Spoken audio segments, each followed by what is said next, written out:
Hi, I'm Dr. Chisenhall, and I'm going to be your instructor for ECE 226, Assessment of Young Children. I'm very much excited about working with you and looking forward to learning with you as we learn more about the appropriate ways to assess young children. I wanted to take a couple minutes just to provide you with a real quick overview as to how to access our course and where everything will be located. If you haven't already, you're going to want to log into My DTCC and then click on Courses. Once you've clicked on Courses, all of the classes that you are registered for this semester will appear.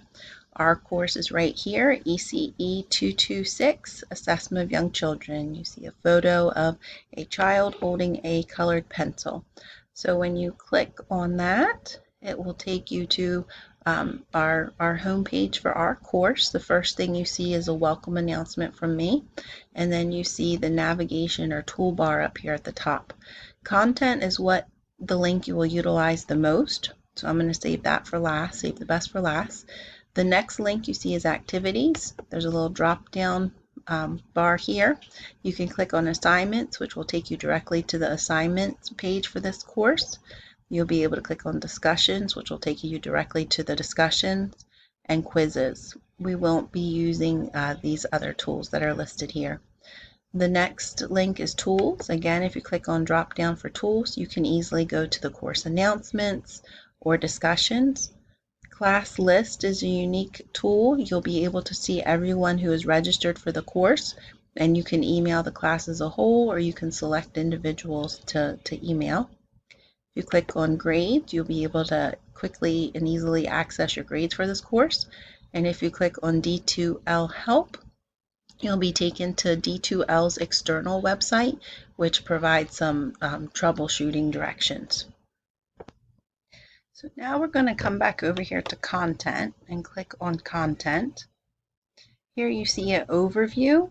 This course provides an overview of child assessment techniques with an emphasis on screening and assessment instruments and methods. This is an online course. We will not meet on campus at all. And to get started, you're going to want to click on the week 0 Getting Started. So we'll scroll back over here and click on week 0 Getting Started. So here you see a communication plan. Every week I'll send you a detailed announcement with the course expectations for the week. I'll also send you an announcement about midway through the week with the assignment reminders. So my goal is to make a video for you every week similar to this one, where I will be going over the content and my expectations and the assignments for each week. You will be required to participate in the discussion boards each week. I will provide feedback for you for all of your assignments within 7 days. If there's any changes to the course schedule or assignments, I will let you know. And I recommend that you log in at least 3 times a week. This will help you to be able to keep track of and participate in the discussion boards as well as your course content and assignments. The most effective way to communicate with me is through email. I will return all of your emails within 24 hours, usually much faster than that. There is a required textbook for this course. The textbook is Assessment in Early Childhood Education, 8th edition by Sue Wortham and Belinda Harden. And here's the ISBN number. We will not be using any type of access code or CD. So if that is offered to you when you look up this textbook, you do not need to spend the money for those things. The additional materials that you need for each week and for your assignments will be located within the modules. Per our education department, no late work is accepted, but I want you to be successful, so please communicate with me. If you anticipate that you're going to be missing something or not turning something in on time, please let me know ahead of time so we can work together and create a plan. As I said, I will return feedback and have all of your assignments graded within 7 days. And that information, your numeric grade, as well as your written feedback from me, will be posted in grades. Since this is an online course, participating in the discussion boards is critical, and that is your attendance and your participation for this class. In a second, we will look at the evaluation measures, which are located on the assignment tab. As I said, each week you will have a discussion board. Your post, your response to the discussion board is due by 11:59 p.m. on Wednesday, and you need to reply to at least 2 classmates by 11:59 p.m. on Sunday. Most of your written assignments in this class will be submitted on D2L. The large assignment for this class is a portfolio, which you'll be completing in a Google Drive. You'll be making a Google website. And so I'm going to scroll back up, and under week 0, getting started, the next thing we're going to click on is syllabus. So when you click on syllabus, there's a link right here that will take you to the syllabus for our course. You see the overview, the course description, which I had just read. If you scroll down, you see the core course performance objectives and measurable performance objectives. So all of your assignments and activities we do in this class all come from these objectives. So by the end of the semester, you will have documented and proven to us that you have mastered the objectives that have been established for this course. And then if you scroll down, you see the college grading criteria and the evaluation measures again for this course. So I'm going to go back over here to table of contents, and underneath the syllabus, you have schedule. I've posted the course schedule right here so you can see it all at a glance. You see the date for the week, our in-class focus and chapters for the week, and then the assignments that are due that week.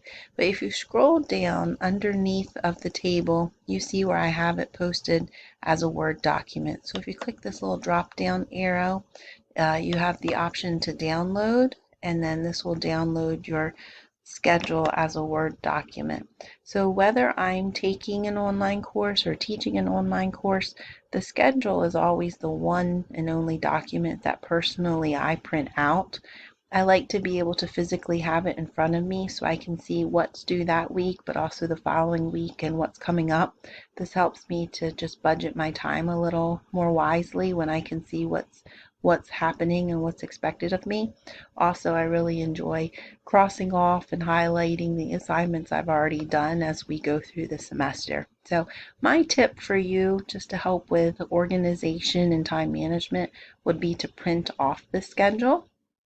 But everyone's different, and maybe you don't feel the need to do that. But that's just my advice for you. I don't really feel the need to print off anything else in the course, but definitely do what you feel most comfortable doing. So we'll scroll back up, and under course schedule, you see instructor information. So I am working remotely until January, so I will not physically be in my office this semester. Feel free to call me if you have any questions. We all get so many telemarketer calls now. You might want to text me before you physically call. That way I know to expect your call. I have some office hours posted here, but or student hours, but I'm pretty much available anytime. Just feel free to text or email me, and we can set up a time to either talk over the phone or Zoom, whatever works best for you, at pretty much whatever time works best. The quickest way to get a hold of me, though, is definitely through email. So if you have any questions, please do not hesitate to contact me. If we click on Assignment Overview, you see a breakdown of the assignments we're going to be completing this semester and the percentage of your final grade that they are worth. You're probably wondering about the observation assignment for this course. Since we cannot physically be in a real live classroom, I will be posting videos. So there'll be designated weeks, and those are all listed on the schedule, where you will be watching videos and then reflecting on reflection questions I provide for those videos. So we're doing that instead of physical observations. Now you are going to be creating an assessment portfolio, a portfolio you put together showcasing the different assessments you're going to learn about in this course. So if you have access to a child, like you have a child, or you have a younger sibling, or you have a friend or a cousin a child that you are normally being around in life anyway, you can certainly put together this assessment portfolio as if it is an assessment portfolio for that child. If you don't have access to a child in your life, then I've included directions too, where you're still going to put together an assessment portfolio, but it's going to be an overall general assessment portfolio that's appropriate for preschool. So that's the big assignment we're going to be completing in this course, and I'll be going over that in more detail as we go along. I'm still working on Module 1, so I don't have that available for you yet to see, but that will appear down here. So as we roll through the semester, you'll see Module 1 or Week 1 appear here. Underneath of that, Week 2. Underneath of that, Week 3.